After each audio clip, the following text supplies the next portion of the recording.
'cause I want you so bad there's no use in trying. Do we look at the camera or do we look at people? Do I look at you? Want you, probably a little too much.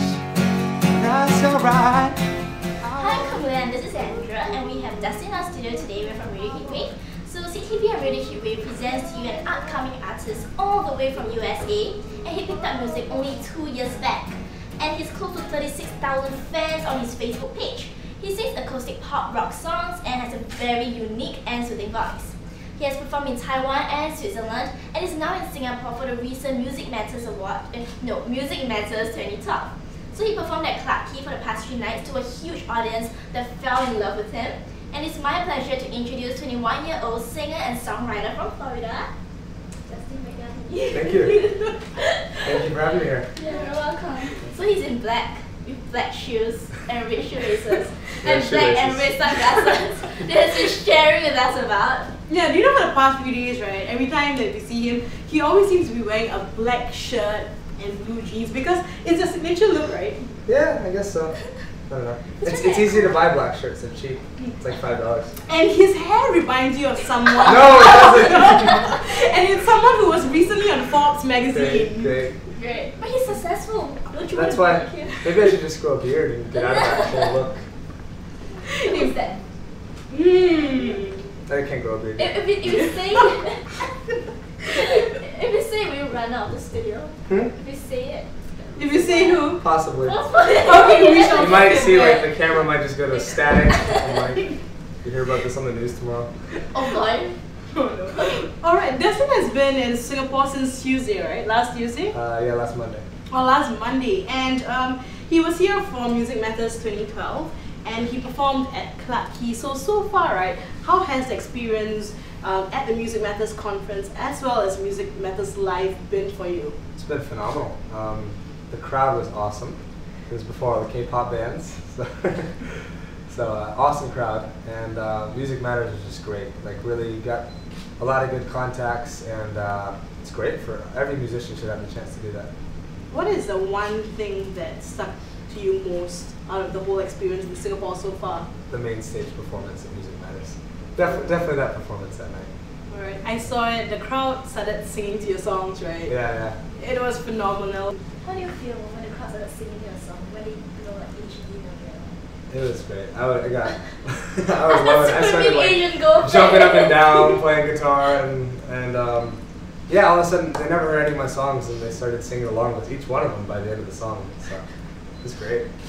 Okay, so you've toured around pretty much, like Taiwan and then Switzerland, and now it's the first time in Singapore, right? Yeah. So which has been the most memorable country for you? I can't answer that. Come on. Yes, you can. I'm not going to be one of those people who's like, I'm in Singapore, and Singapore was the best, and I'm in Taiwan, and Taiwan was the best. And, they're all great in their own ways, and they're all different, but the performance on the main stage the other night was one that I'm definitely not going to forget. That was awesome. Was that the first time? Because in Taiwan you always perform at universities, right? Yeah, not always at universities. I also performed at Spring Screen, the music festival there. Yeah. A lot of universities, though. This is the first time you actually have a so-called mini concert in a public. Yeah, it wasn't too many actually. It was pretty big, yeah. It was really huge. You know, the moment I came to Clarke Quay, I was like, whoa, this place is really crowded, and then I saw him on stage.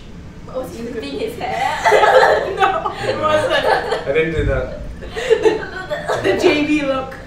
No. So do you have any really funny or memorable experience in any particular countries? I've had a lot of memorable experiences in different tell us the most interesting one. You mean like embarrassing or like fun or Okay, let's like... say embarrassing first. Embarrassing, okay. I was learning Chinese in Taiwan. It is cool. And how many people in this room speak Chinese? You guys speak Chinese? Okay. I guess the slang is a little bit different here. But in Taiwan, I love fried rice. I was eating fried rice all the time. It was ridiculous. And so in Chinese, fried rice is chao fan. And in China and Taiwan, that's also slang for making love. So I had no idea that that existed, and I was on stage in a university, and I was like, well, I chao fan, which means that I should mean I love fried rice. But it definitely did not mean I love fried rice. How did the crowd react? Oh, they thought it was great. They were like, yeah! And then afterwards, someone told me what I actually said, and so I guess I have to say I love to eat fried rice, and that would be the right way to say it. So that was one that'll go in my biography one day. What about the 5 years as in the best memory that you had after so much performances? Music Matters and Spring Scream were great music festivals, because music festivals are just you get people who are there just to listen to music, and they're there to listen to band after band after band, and they really love music, and they're really into it. So both those music festivals were great. Okay. So among other countries, you've had a lot of screaming fans and everything, right? Right? I wonder where is this going? Right? Right. Why are you laughing? Because I know where this is going. Where is this going? I have no idea where it's going. I think I know where this is going. Really? Okay, go on. Okay, so which was the craziest fan Oh, moment? I thought it was going somewhere else. Answer the thing that was going somewhere else. I'll answer your question first. Which has been the craziest so far? The most screaming was actually with Singapore, was the main stage of Music Matters Live. That was pretty cool. That was a lot of screaming. You loved it. Afterwards, I took these little cards on them and I threw them out into the crowd. That was pretty cool. I'm not going to try to imitate the screaming girls. Alright. Now you've been around for 2 years in the music industry and you've already released an EP, right? When are we actually going to hear your CD? I'm releasing another EP later this summer. Okay. With new songs, newly recorded songs. And that should be out by the end of the summer. Okay. When is summer? Did I say about summer? Yeah, Sorry. I forgot. Yeah, summer is end of summer wouldn't really exist in Singapore. No, September. It's end of May now. Yeah, It'll probably that's take- spring. That's spring. I think by the end of August, to be safe, by the end of August. And then, but I'm gonna have a new single finished within the next month, and a music video soon after that. Oh, okay. Yeah. Would that be your first music video? Yeah. Alright. Have you started filming? No, not yet. Not yet. We were gonna film a little bit here, but Oh, really? yeah. Maybe when I come back. Not really enough time left now. Okay. Now, the one song from your first EP that caught our attention was a song called The Girl from Taipei. And now it's known as The Girl from Singapore. So what's the song about and why the change of countries? Okay, well, at first I was just performing in Taiwan a lot. I went there 4 times. So after the first time, I decided to write a song called Girl from Taipei. And Something happened, right? Well, and then I kept going back, but then now I'm starting to perform in other countries and other places. And it doesn't really make sense to just sing Girl from Taipei wherever I go. So now, this time it was the girl from Singapore. And Was that I'm song probably- inspired by a girl sound. from Taipei? We will never know. Oh!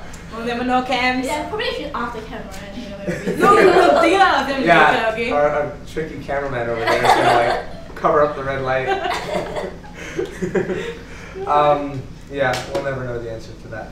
But I'm probably gonna re-record the song and just call it The Girl From. So that way it's a little more universal. Yeah, sure. Without picking sides, you know. But it's gonna be very silent because it's always like the girl from. Yeah, I left my heart with the girl from. Yeah. So what are your song inspirations? Like what bands, what singers? What artists? Jason Mraz. You know, Goo Goo Dolls. Yeah. Love Goo Goo Dolls. Goo Goo Dolls are great. And then just sort of just pop music in general. Okay. Yeah, nothing really specific, but just anything that's catchy that I hear the first time and I like, and I can sing it. That's what I go for. Alright, how do you actually write your songs? What's your songwriting process like? I don't really have one way of doing it, but usually, I guess the 2 main ways are I'll be walking around doing something random, I don't know, and all of a sudden like I get these, what appears to be at the time, great lyrics. Sometimes it's not so great the next day, but they seem great at the time. And one thing about songwriting is the last song you've written is always the best one. And then you write the next one, and then that's the best one. And like, that's the one, this is the hit. And then you write the next one, it's like, oh, the last one was pretty good, but this is the one now. So yeah, sometimes I just get lyrics in my head and pick up a guitar and try to figure it out, but sometimes I just sit down with a guitar, play some chords, and get a melody. And, yeah. Alright. I realize the songs are very acoustic, love type songs, right? So and it's not influenced by the current culture of the clubbing songs, trance songs. So do you have any do you have any intentions to move towards such a music genre? Well, I started out music by making rap beats, and Can you rap? no. Maybe, Try. but no. I heard him rap Justin definitely Bieber's boyfriend. I'm not gonna rap. You should do it, No, you should I do did, it. I did not do that. That was your imagination. No, you So- did! Because you like He threatened me so if I didn't do it. No, I did not. Okay, so anyway, I started out. I'm just No, gonna anyway. completely jump off that subject. Anyways, I started out by making rap beats, and I had a friend who was a rapper who actually has gotten pretty famous over in the U.S. One of his songs has like 400,000 views now on YouTube. It's pretty cool. You haven't heard of him. He hasn't gone international. Okay. But I started out making rap beats with him when I played basketball, because he was on my basketball team. And it was just for fun. Neither one of us knew what we were doing. We took it to a radio station, and they're like, "You need to have it mixed and mastered." We're like, "What's that?" So I started out making electronic beats on the computer, and now I've gone over to like acoustic or pop rock music, and I still really like composing electronic stuff on the computer. So one of the songs I recently recorded is called "Freedom," and I may or may not release it because it's really different than everything else. I sort of just did it for fun with my friend. But it's like "We Found Love" by Rihanna. Yeah. Like dun, dun, dun. Like a combination of that and like good feeling. So it's very like club oriented. Okay. And I compose most of the electronic stuff myself because I And really the like doing lyrics? that. Well, freedom is one of the words. So the chorus will be freedom, freedom, like, and it goes all the way to the chorus ends, right? Yeah, about 10 times. No, I'm not gonna sing it even that. I don't actually know if I'm gonna release the song because it's so different than everything else I did. But I really like electronic music, and that is something I could combine in the future. But I want to stay more toward pop rock for now. I want you, yeah, yeah. You, oh, oh.